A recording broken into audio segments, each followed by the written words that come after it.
Hi, friends, this is Sumit Bahadur, and welcome to episode 9 of your most favorite podcast channel, Vision 100, where we discuss all things in our journey as a social entrepreneur in the direct selling industry using Amway's guided entrepreneurship model, जहाँ हमें time, money, and freedom मिला to do the things we want to do in life and be a better version of ourselves. आज का topic today we will discuss about rejection and failure. Why people are so afraid of them? क्यों इतना लोग घबराते हैं इन दोनों चीज़ों से, जबकि ये हमारी बेस्ट फ्रेंड्स हैं when they are the best friends in life to help us achieve everything we ever dreamed of and wanted. आइए आज इसके बारे में चर्चा करते हैं. Friends, a few days back I was interacting with some young entrepreneurs on a video conference. कुछ दिन पहले मैं अपने कुछ young entrepreneurs के साथ वीडियो कॉन्फ्रेंस पे बात कर रहा था और वहाँ पर एक young lady, in her 20s, she asked me this question.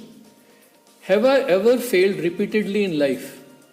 क्या मैंने कभी लाइफ में रिपीटेडली किसी चीज़ में नाकामयाबी हासिल करी है, और अगर हाँ तो कैसे अपने आप को संभाला? How did I pick myself up? And when I started sharing my experiences with that group of young entrepreneurs of how many times in my life I have faced defeat and how did I handle it, many of the young entrepreneurs, they've admitted, maximum young entrepreneurs ने admit किया कि they generally avoid doing those things that they are not good at and where they feel they will not be successful. ज़्यादातर लोग उनमें से वो कह रहे थे कि हम लोग वो अवॉइड करते हैं चीज़ें करना जहाँ हमें लगता है कि हम असफल होंगे या नाकामयाब होंगे.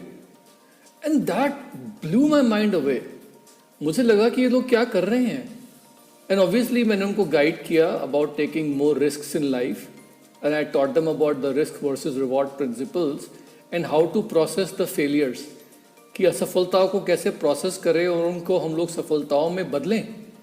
And I taught them about the potential benefits, life learning experiences that we gain from our rejections and failures. And after that I decided that I must talk about all this in my podcast. See, world की ज़्यादातर successful personalities जो होती हैं वो अपनी life में हमेशा successful होने से पहले बड़े बड़े फेलियर्स का सामना करती हैं. To get success, we always have to face failures, But many times what happens is कि the prospect of that failure, वो failure का जो ख्याल है वो इतना ज़्यादा डरा देता है कि हम फेल होने के बेनिफिट्स देख नहीं पाते हैं कि फेल होने के आगे जो सफलता मिलेगी उससे क्या हासिल होने वाला है. वो असफलता का जो डर है वो हमें अपने ड्रीम्स की तरफ देखने से भी रोक देता है और हमारे ड्रीम्स धीमे धीमे हमारी उम्र के साथ साथ बूढ़े हो जाते हैं और फिर वहीं पर हमारी लाइफ ख़त्म हो जाती है. तो हम लोग फेलियर से डरते क्यों हैं? इसके पीछे क्या कारण है? What is our thought process behind why we are so scared about potential failures? Let's look at that. Actually, as a society, we are very much fixated upon winning versus losing, titles, medals, trophies, We always want a trophy house, trophy car. हमें ऐसी चीज़ दिखाने का, show off करने का मन करता है जिससे सोसाइटी में हमारी प्रतिष्ठा बढ़े, हमारा मान सम्मान बढ़े, because we always equate success in some endeavor with prestige and respect in the society. To that level, इतनी हद तक कि we have actually become afraid of even failing a little bit कि लोग क्या कहेंगे अगर हमें असफलता मिली. लोग क्या कहेंगे अगर हम किसी काम में जो हम कर रहे हैं उसमें सफल नहीं हो पाए. And people also around us, in our family, in our friend circles, they're always comparing us, other people in the society, in our family or friend circle who are more successful than us. हम लोगों को ऐसा डर लगता है कि जब हम अपने ड्रीम्स और गोल्स डिक्लेयर कर देंगे, when we will put our dreams, pictures of our dreams on our vision board, what will be the outcome? We always start worrying about that beforehand only.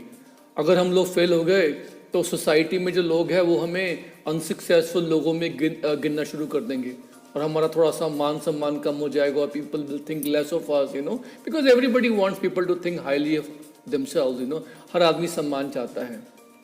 तो बहुत से कारण होते हैं जिसकी वजह से हम लोग जो है असफलता से डर जाते हैं, because of which we become afraid of potential failure.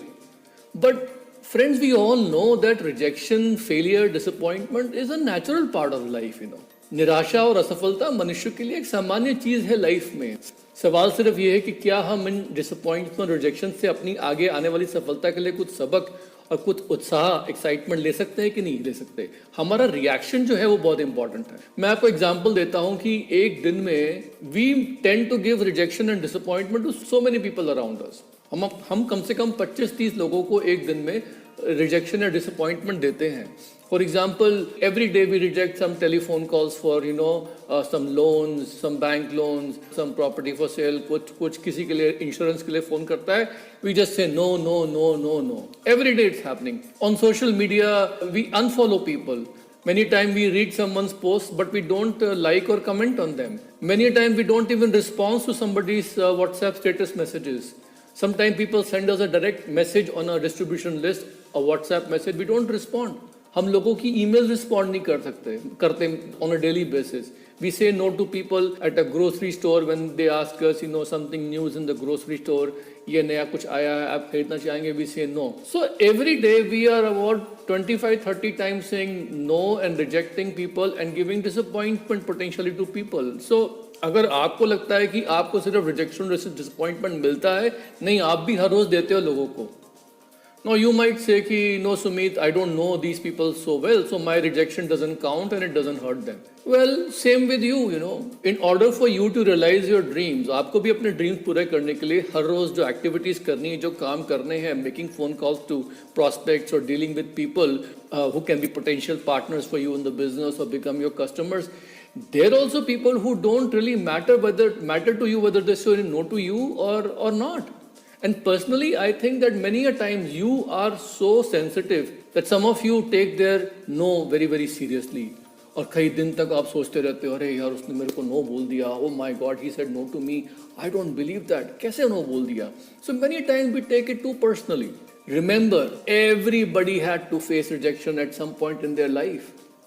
I'll give you examples. Michael Jordan, who's considered the greatest basketball player of all time, he was rejected from his high school basketball team. उसके coach को लगा कि उसमें काबिलियत नहीं है. Warren Buffett, दुनिया का सबसे अमीर, सबसे सक्सेसफुल बिजनेसमैन, उसको हार्वर्ड यूनिवर्सिटी ने रिजेक्ट कर दिया था. He was rejected by Harvard University.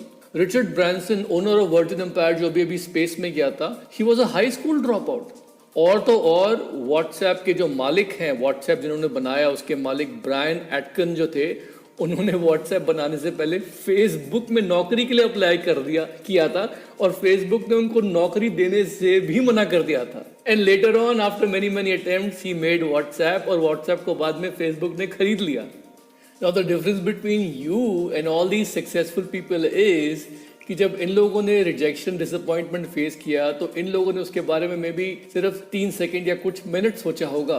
Whereas when you face rejection and disappointment in life, you think about it for days. आप कई दिनों तक उस फीलिंग के बारे में, उसके बारे में सोचते रहते हो.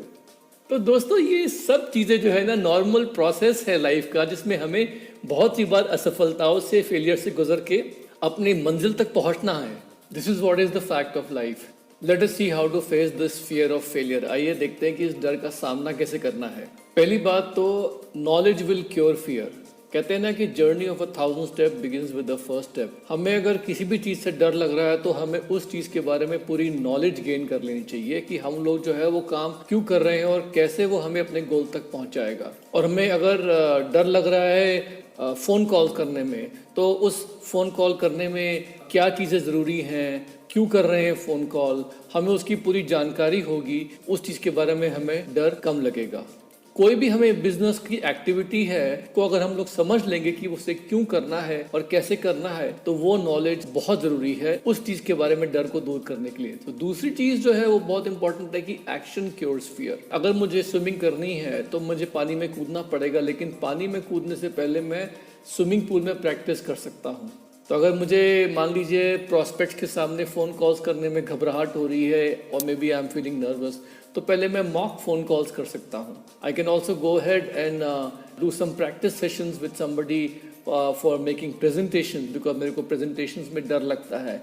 तो मैंने देखा है कि किसी भी चीज़ में action will always cure fear. जब हम डर का सामना करते हैं तो उस डर का सामना करने में जो हम लोग स्ट्रेंथ दिखाते हैं, करेज दिखाते हैं, एक मसल का उपयोग करते हैं, उससे क्या होता है कि वो डर धीमे धीमे कम हो जाता है. दूसरी चीज़ जो है मैंने देखी है कि प्रोग्रेस बहुत ज़रूरी है किसी भी एक्टिविटी के लिए जिसमें हमको डर का सामना करना पड़ा है.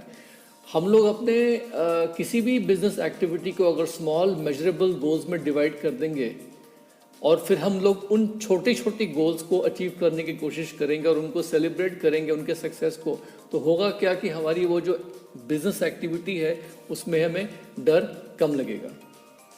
और मैंने क्या देखा है दोस्तों कि कभी भी किसी भी को काम को करने के लिए never look for perfection, look for always progress. Progress ज़रूरी है, परफेक्शन नहीं। अगर मुझे डर लगता है 15 मिनट के प्रेजेंटेशन को करने के लिए किसी के सामने, तो पहले मैं 3 मिनट के प्रेजेंटेशन की प्रैक्टिस कर सकता हूँ, क्योंकि 3 मिनट के प्रेजेंटेशन में मुझे डर नहीं लगेगा। और उस प्रेजेंटेशन को करने के लिए सारी नॉलेज गेन कर लूँ, उसके बाद जब मैं उसको करने का एक्शन या प्रैक्टिस करूँगा तो धीमे धीमे मेरा डर ख़त्म हो जाएगा। और फिर मैं उस छोटे से नन्हे से स्टेप को, when I celebrate my success, तो क्या होगा कि that small progress will make my overall fear go away. So that's very important. Progress is more important than being perfect. और दोस्तों तीसरी चीज़ क्या है कि focus always on the positive possibilities, not on imaginary problems. बहुत सी बार क्या होता है कि हम लोगों के मन में एक काल्पनिक डर आ जाता है किसी भी चीज़ को लेके, and it's that fear of the fear which is basically killing us. और उसमें हम लोग क्या होते हैं कि नर्वस हो जाते हैं। तो मैंने ये देखा है कि जब भी आपके माइंड में कोई डर आ रहा है तो हमेशा उस डर को पहले देखो कि ये इमेजिनरी है। Go and talk to yourself, and see if that is an imaginary problem that you are forcing. Because बहुत सी बार क्या होता है कि डर जो हमें जिस चीज़ का हो रहा होता है उसके होने की संभावना बहुत कम होती है। जैसे हमारी एक फ्रेंड है जो रैम्प मॉडल है, और वो बहुत फेमस मॉडल है, और वो बता रही थी हमें कि जब भी उसको रैम्प वॉक करना होता है तो उसमें चांसेस होते हैं कि कुछ ना कुछ गड़बड़ हो सकती है, क्योंकि ड्रेसेस उसकी अनकंफर्टेबल होती है जिससे पहन के उसको रैम्प वॉक करना होता है।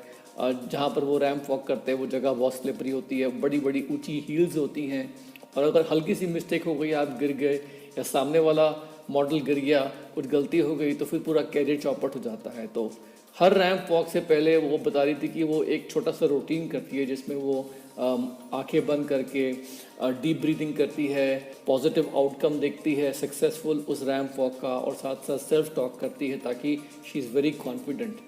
तो ये मैंने देखा है कि कभी भी किसी भी काम को करने से पहले अगर हमारा माइंड जो है सिर्फ पॉजिटिव पॉसिबिलिटीज़ पे जाए और इमेजिनरी प्रॉब्लम्स की तरफ ना ध्यान दें, और साथ साथ अगर कोई भी हम लोग रूटीन प्रैक्टिस कर लें उस एक्टिविटी में जाने से पहले, just to kind of ease us into that routine, उससे क्या होगा कि our mind will be totally focused on success।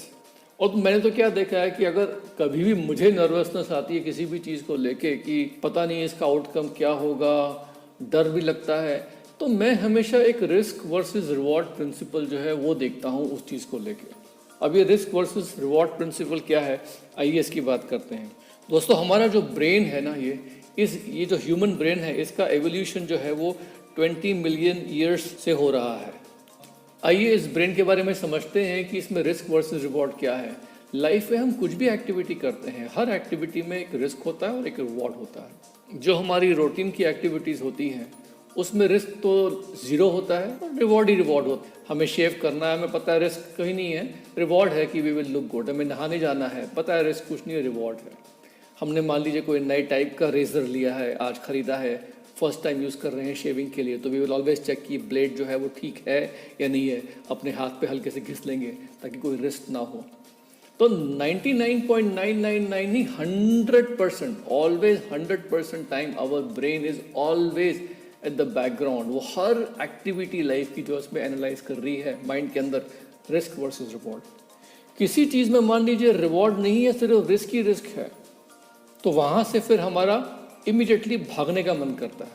It is called flight versus fight syndrome. मान लीजिए सामने एक खतरा आ गया, पता है कि यहाँ रिस्क ही रिस्क है, हम लोग भाग गए वहाँ से। इमीडिएटली हमारे दिल की धड़कन बढ़ गई, हमारा रक्त प्रवाह, ब्लड सर्कुलेशन बढ़ गया, body is prepping itself, brain ने सिग्नल दे दिया भागो यहाँ से। तो कभी भी हम लोग कोई भी सिचुएशन देखते हैं जहाँ पर हमको लगता है कि आउटकम जो है लेस देन फेवरेबल है, we are not sure about the outcome कि इसमें सक्सेस मिलेगा या नहीं मिलेगा, डर लग रहा है, तो वहाँ हमेशा माइंड के अंदर एक सबकॉन्शियस माइंड में रिस्क वर्सेस रिवॉर्ड का एनालिसिस हो रहा है कि इसको करने में फ़ायदे क्या हैं, इसको करने के नुकसान क्या हैं। तो दोस्तों मैंने क्या देखा है कि हमारे बिजनेस से कनेक्टेड किसी भी एक्टिविटी में या लाइफ में कोई भी चीज़ जो आपके गोल्स तक जाने के लिए, आपके सक्सेस के लिए बहुत ज़रूरी है, उसमें हमेशा आपको पोटेंशियल रिस्क और पोटेंशियल रिवॉर्ड्स के बारे में माइंड में सोचना चाहिए।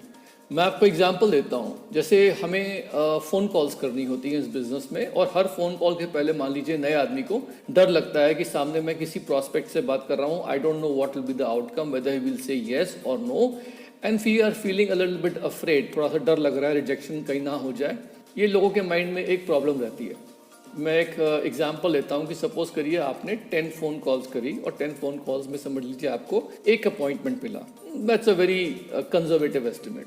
10 फ़ोन कॉल में एक अपॉइंटमेंट मिला, और मान लीजिए 10 अपॉइंटमेंट जब आपको मिलते हैं जहाँ पर आप प्रेजेंटेशन करते हैं, पिच करते हैं, सारा फॉलोअप ठीक से करते हैं, वहाँ पर 10 में से आपको मान लीजिए वर्स्ट कम वर्स्ट आपको 1 पर्सन साइन अप करने को मिलता है। और मान लीजिए कि आपने 100 लोगों को साइन अप करके उनके साथ बिजनेस बिल्ड किया, उनको आगे हेल्प करी, और उसमें से आपको एक लीडर मिलता है, और उस एक लीडर से मान लीजिए उस एक प्लैटिनम से आपको हर महीने एमवे से जो 6% रेजिजुअल इनकम, जो लीडरशिप कमीशन हम जिसे कहते हैं, वो मान लीजिए कम से कम भी 50,000 रुपये का मिलता है हर महीने का। तो अगर मैं मुड़ के देखूं कि उस एक लीडर तक पहुंचने के लिए मैंने ओरिजिनली कितनी फ़ोन कॉल्स करी, जिसमें से मेरे को कितने प्रेजेंटेशन मिली, जिसमें से कितने से लोगों को मैंने साइन किया, जिसमें से कितने लोगों को साइन करने के बाद मुझे एक लीडर मिला, तो बेसिकली मेरे कैलकुलेशन के हिसाब से मेरे को हर फ़ोन कॉल करने पर 5 रुपये हर महीने मिलेंगे।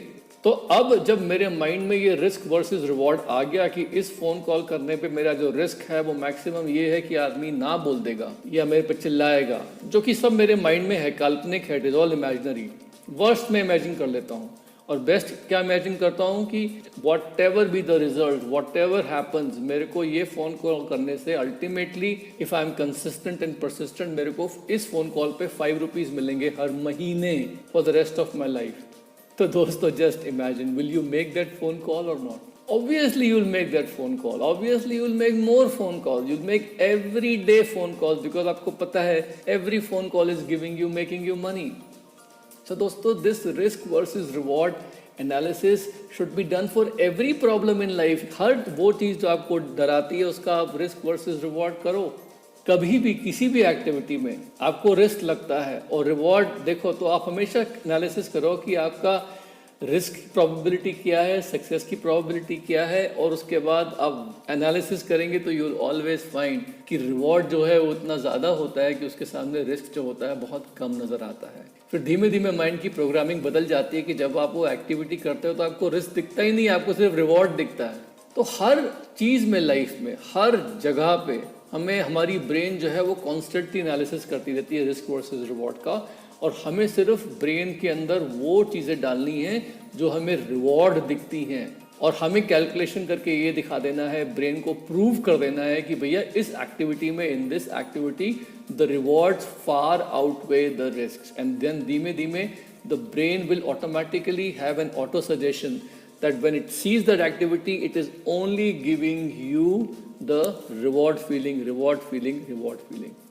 आइए देखते हैं कि how can we convert no's into yeses, failure को सक्सेस में कैसे कन्वर्ट करें।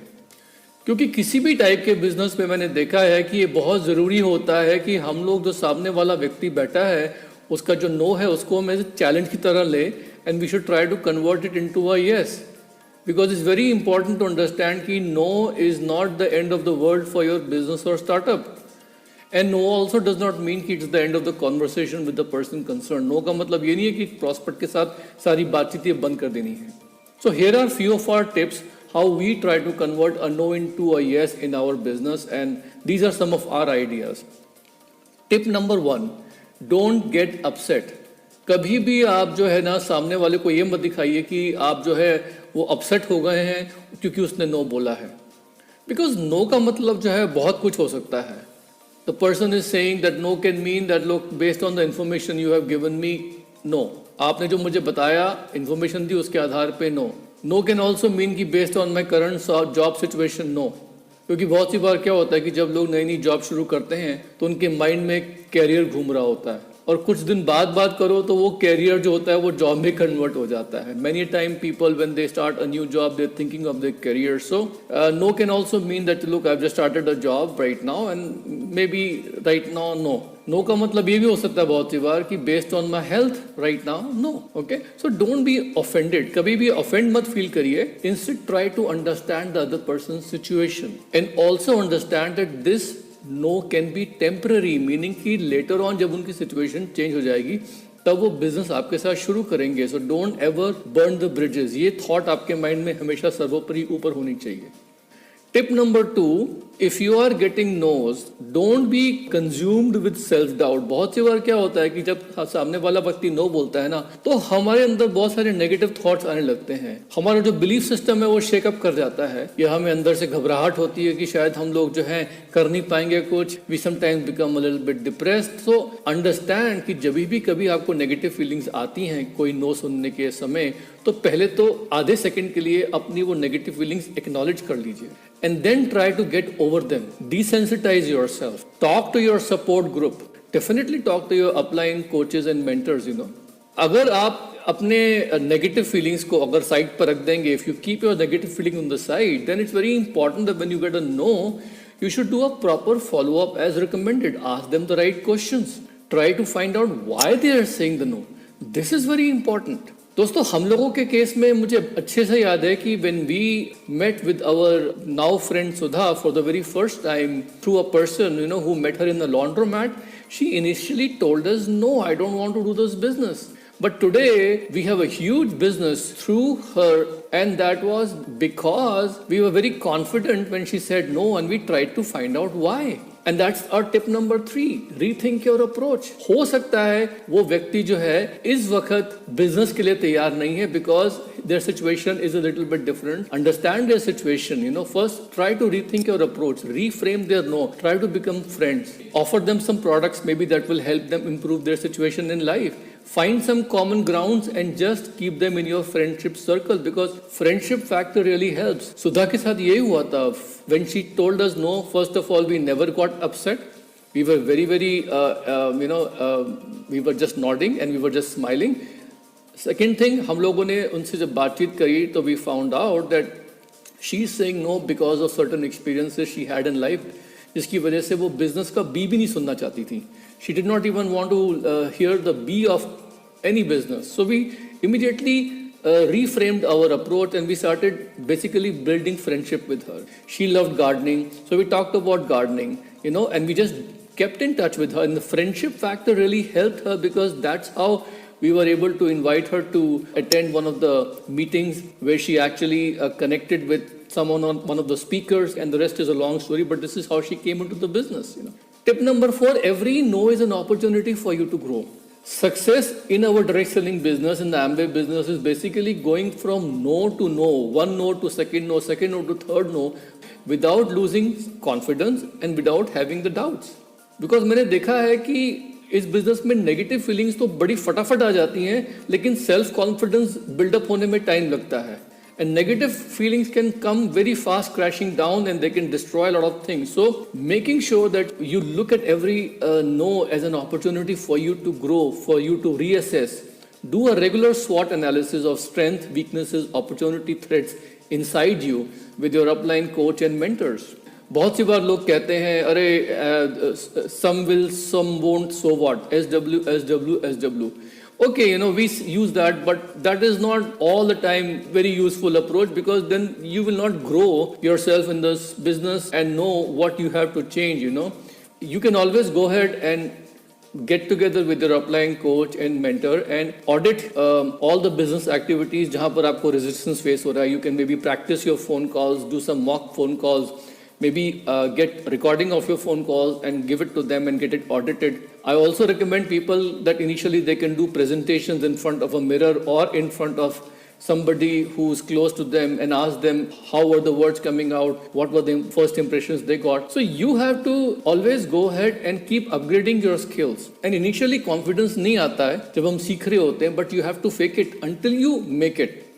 Tip number 5, preempt the objections if you are getting them a lot. हो सकता है बहुत सी बार हमें objections बार बार मिलती रहती हैं, तो हमें उन ऑब्जेक्शंस को पहले से ही अपने प्रेजेंटेशन का हिस्सा बना लेना चाहिए. फॉर एग्जांपल हेल्थ प्लान में आपको एक पर्टिकुलर प्रोडक्ट का ऑब्जेक्शन बार बार मिल रहा है कॉस्ट के बेसिस पे, so then you make the cost per use analysis and market comparisons as part of your presentation, because you want to preempt the objection. इससे पहले वो पूछें, आप उनको वो information दे देते हैं. अगर ऐसी कोई चीज़ आपके साथ बार बार हो रही है. Another tip, don't ever contradict your prospect. आपके जो choice of words हैं वो बहुत important होने चाहिए. मैंने क्या देखा है कि हम लोग जब अपने prospect के साथ बात कर रहे होते हैं, we are always trying to give them a feeling of cooperation and understanding. तो हमारी जो वोकेबलरी होती है उसमें हम लोग कुछ ऐसे वर्ड्स होते हैं विच इम्प्लाई कॉन्फ्लिक्ट, उससे कॉन्फ्लिक्ट का ऐसा फीलिंग आता है, उन वर्ड्स को हम अवॉइड करते हैं. We don't use the word लेकिन, we don't use the word but, उसकी जगह पे हम लोग वर्ड यूज़ करते हैं एंड या और सिमिलरली हम लोग जो है वो इफ़ का वर्ड यूज़ नहीं करते हैं, अगर वर्ड नहीं यूज़ करते, उसकी बजाय we use the word when, जब. तो ऐसे कुछ कुछ वर्ड्स हैं जहाँ पर अगर आप वो पर्टिकुलर वर्ड्स जो हैं जो कोऑपरेशन फील करवाते हैं उनके साथ, वो वर्ड यूज़ करेंगे तो you will always make them feel like you are on the same page. And last tip that I can give you is this कि always know when it's time to move on. बहुत सी बार क्या होता है कि हमने सब चीज़ें ट्राई करी सामने वाले के साथ, but at some point of time it's perfectly fine to tell them okay bye for now and let's just be in touch. हम लोग उनको अपने सर्कल ऑफ फ्रेंड्स में रख लेते हैं, but as far as any kind of follow up, उन्होंने products के लिए भी अगर मना कर दिया है तो you just understand that we respect their time effort. We want to leave with a positive impression, we want to leave with a positive feeling. We just smile and say bye for now and then just tell them let's just be in touch, because we don't know कि इनकी situation कब change होने वाली है. It has happened with me many a time that we have shown some presentation to somebody and at that point of time उन्होंने हमको मना किया, but एक साल बाद जो है दोबारा वापस आए and they even asked us about the products and they became our customers and then they started the business. So दोस्तों ये 7 आसान easy tips हैं जो आपको help करेंगी किसी भी मुश्किल से मुश्किल, reluctant, अनिच्छुक prospect को भी एक potential no से yes में convert करने में. So I hope this helps to you. So दोस्तों, in the end, what I will tell you is this, that failure can be painful, no doubt, and although we as a people have developed an aversion to it, हालांकि असफलता जो होती हैं painful होती है और हम लोग जो है असफलता से घबराते हैं, लेकिन एक्चुअली असफलताएं जो हैं वो अनलॉक करती है हमारा potential. Failure actually help us to unlock great potential, but in order to do that, we have to change our mindset on failure. हमें अपना mindset, अपना attitude, अपना रिएक्शन बदलना पड़ेगा फेलियर के प्रति, असफलताओं के प्रति, विफलताओं के प्रति. हम बजाय उन्हें ऐसा देखें कि ये हमारे रास्ते की अड़चनें हैं, हमें सक्सेस से दूर लेके जा रही हैं, instead of seeing them as something detrimental to success, we have to actually see them as our friend. We have to actually see our failures as a tool for success, a tool that helps us to refine our path. एक ऐसी चीज़ जो है ये हमारे हाथ में एक औजार है जो हमें भविष्य में हमारी पोटेंशियल और हमारे सपने पूरे करने में मदद करती है. वैसे भी कहा जाता है कि हर असफलता में, हर विफलता में बहुत महान सफलता के बीच छुपे होते हैं. Every adversity and every failure carries in it a seed of equal of better benefit. तो इस तरीके से अगर हम लोग जो हैं असफलताओं को हमारा एक जीवन का नॉर्मल पार्ट बना लेंगे, उनसे डरेंगे नहीं, बल्कि उनका सामना करेंगे, उनको अपना एलाई बना लेंगे, अपना फ्रेंड बना लेंगे, we will be innovating our lives and we will go ahead and achieve all our dreams. Wish you all the very best. Love you all very much. Talk to you very soon. Bye for now.